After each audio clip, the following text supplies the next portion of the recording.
Salam dan bahagia. Di sini saya akan mempresentasikan manajemen produksi pada komoditas teh. Nama Rivalianus Membatantu, NIM 2019-01-0085. PT Rumpun Sari Kemuning 1 mengolah pucuk daun muda tanaman teh menjadi teh hijau. Selanjutnya ada proses produksi teh hijau, dan di dalam proses produksi teh hijau ini ada 13 tahap.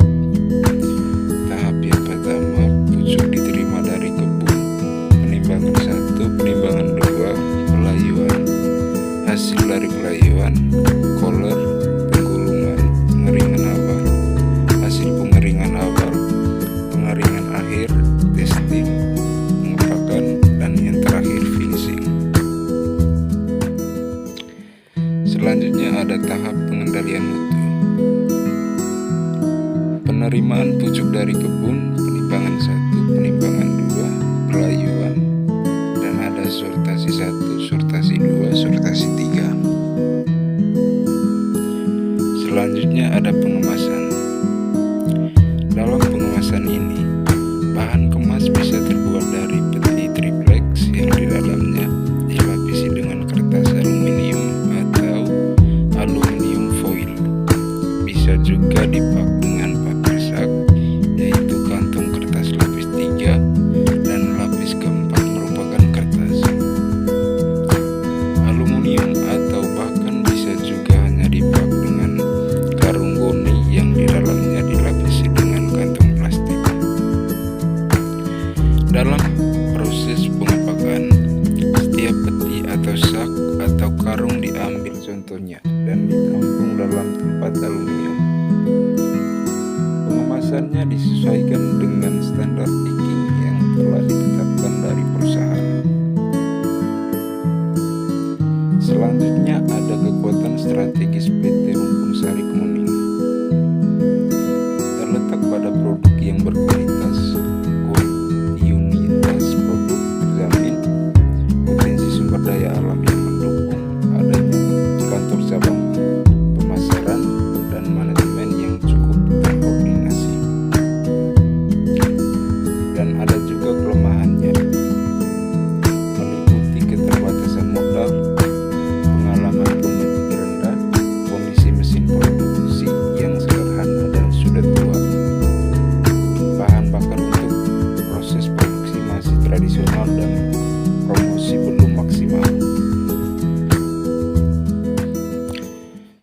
Selanjutnya, peluang strategis, yaitu kondisi lingkungan yang aman dan terkendali, lokasi perumahan yang jauh dari pesaing, hubungan baik antara perusahaan dengan order, dan adanya diversifikasi produk.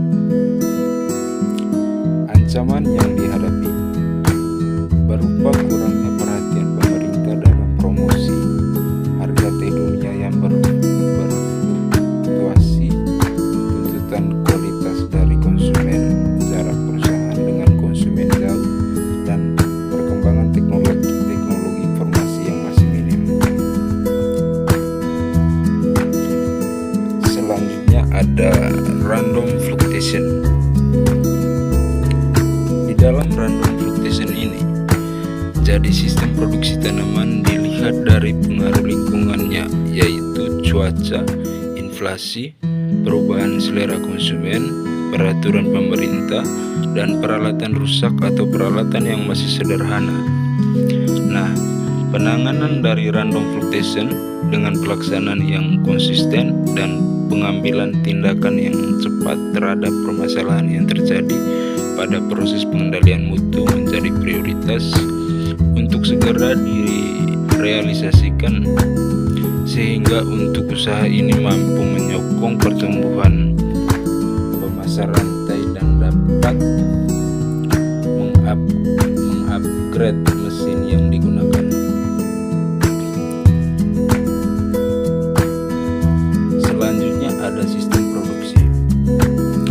Di dalam sistem produksi ini, sistem produksi dilakukan dengan flow shop atau dilihat pada slide 3. Setiap tahap-tahap proses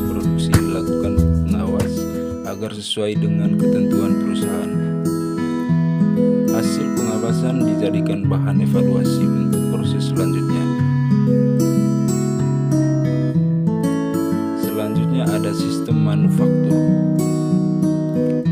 Dalam sistem manufaktur ini, dalam penjamin kualitas untuk menghasilkan produk yang berkualitas dan memenuhi standar mutu, PT Rumpun Sari Kemuning melakukan quality control bahwa bahan baku, quality control proses produksi, quality control produk akhir SNI teh hijau. Cara pengawasan yang dilakukan oleh PT Rumpun Sari Kemuning 1 yaitu pertama-tama hasil keringan dimasukkan ke dalam corong yang di bawahnya diletakkan karung plastik yang sesuai dilapis aluminium foil untuk menampung teh tersebut. Dan yang terakhir ada sistem perusahaan. Dilihat dari sistem manajemennya dan sistem personilnya agar sebuah perusahaan dapat berjalan sesuai dengan tujuan, pastinya ada susunan organisasi untuk para pekerja agar dapat bekerja sesuai dengan tugas dan tanggung jawab masing-masing.